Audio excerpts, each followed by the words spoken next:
Welcome back to our 5-part series, The 1% Difference.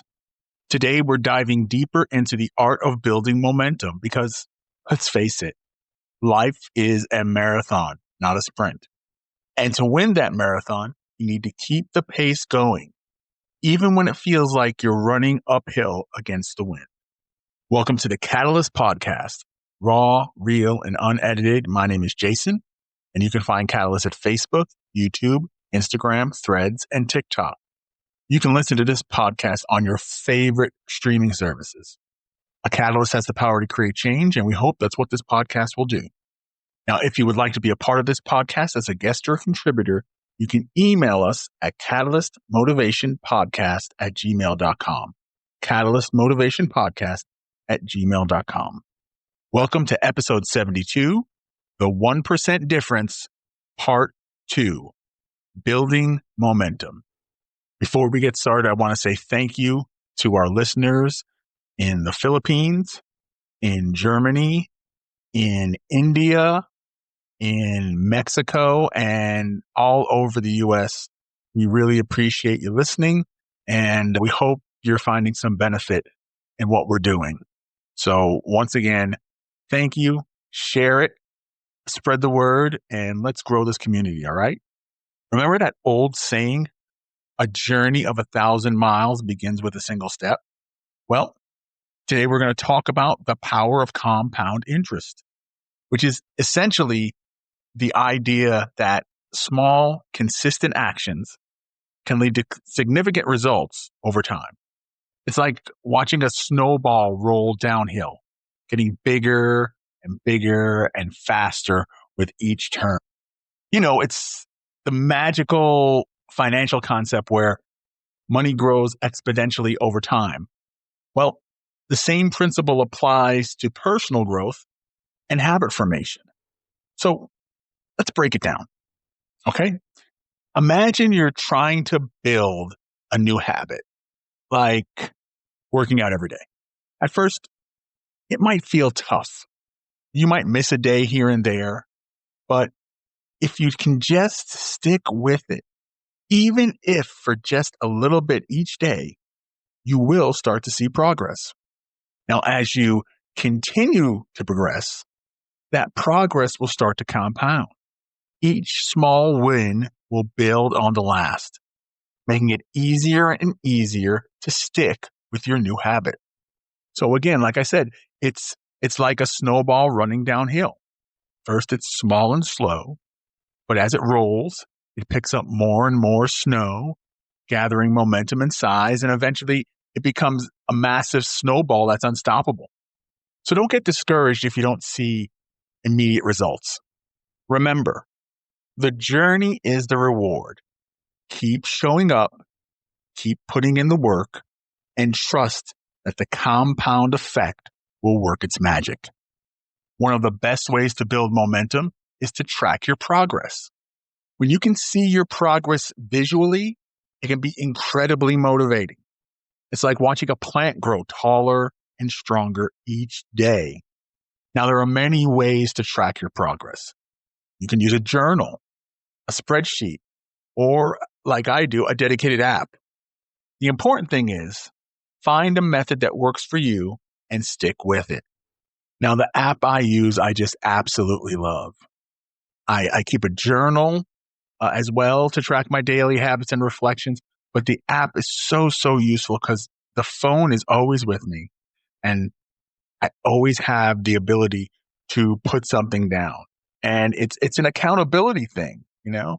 I have no excuse because my phone is with me. I don't have to search for a spreadsheet or a journal. I have it with me so I can stay and be accountable. I use it for my daily goals.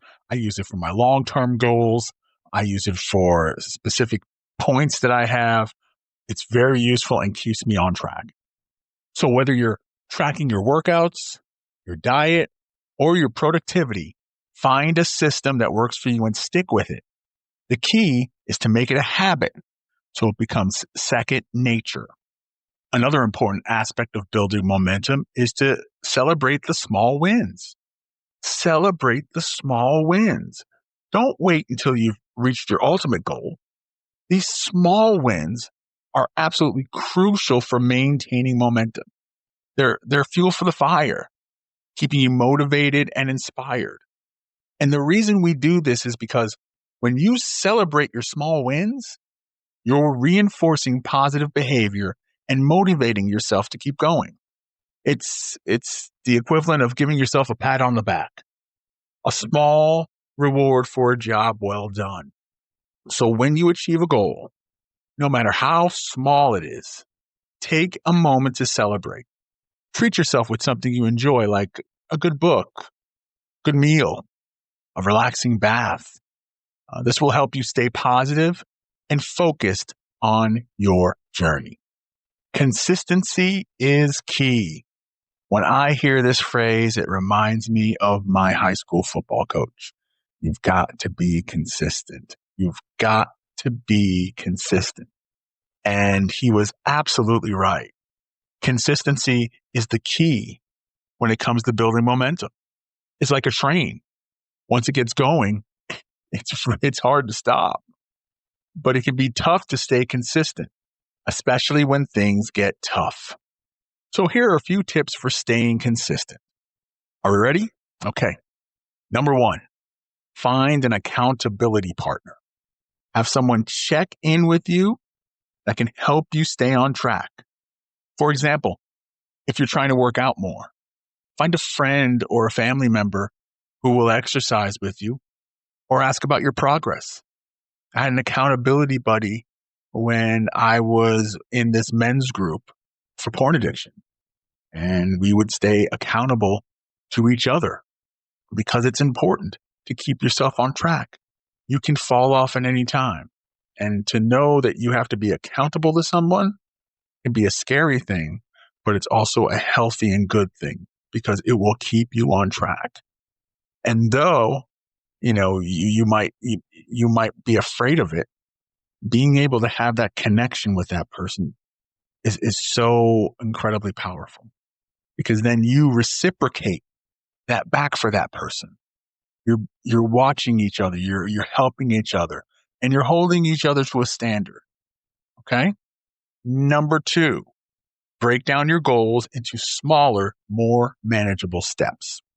I've said this once before. Make your big rocks into little rocks. Break it down into smaller pieces. Or my other favorite analogy, you don't try to eat the whole elephant. You start at the tail and you go piece by piece. Taking it and breaking it into smaller, more manageable steps will make them seem like they're not as difficult. It's less daunting. If you want to write a book, break it down to smaller goals, like writing 1 chapter a week. If you want to get in shape, I'm going to work out for 10 minutes. I'm going to take a 5-minute walk, and then build on it every single time. Take it one more step.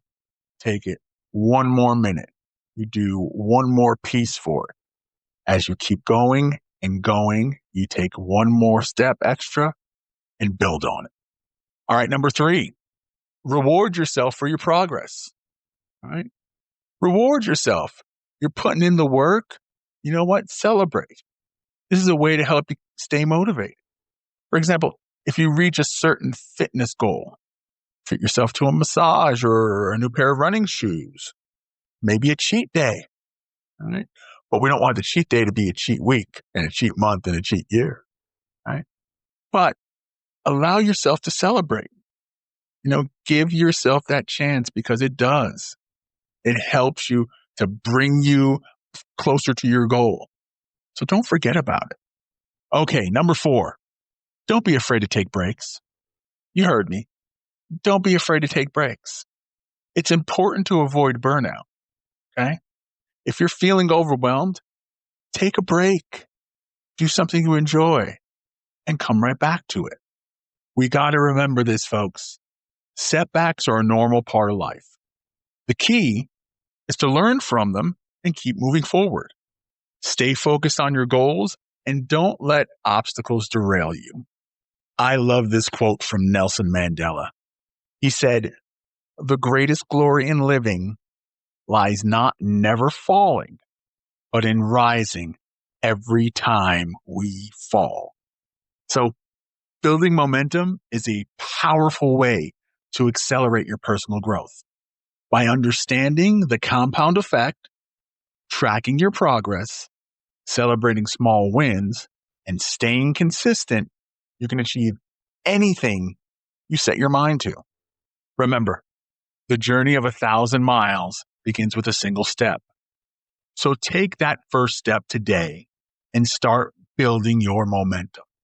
Whether it's learning a new skill, starting a business, or improving your health, consistency is the key. So keep showing up, keep putting in the work, and trust that your small, consistent actions will lead to significant results over time. Okay, folks, it's that time for our actionable takeaway. If you're ready, grab yourself a pen and a piece of paper, however you like to notate this, and get ready because here it comes. All right, today, what I want you to do is I want you to choose one habit that you want to build. Now, it could be anything from reading for 30 minutes a day to working out for 15 minutes. Now, once you've chosen your habit, start tracking your progress, whether it's in a journal, a spreadsheet, or one of the apps. At the end of each day, take a moment to reflect on your progress and hey, celebrate your wins, okay? By consistently taking action and tracking your progress, you'll be well on your way to building momentum and achieving your goals. So let us know how you're doing with it. Let's be accountable to each other. Be sure to like and subscribe, and don't forget to follow us on social media for more motivational content. Well, that's a wrap for today's episode, part 2 of a 5-part series.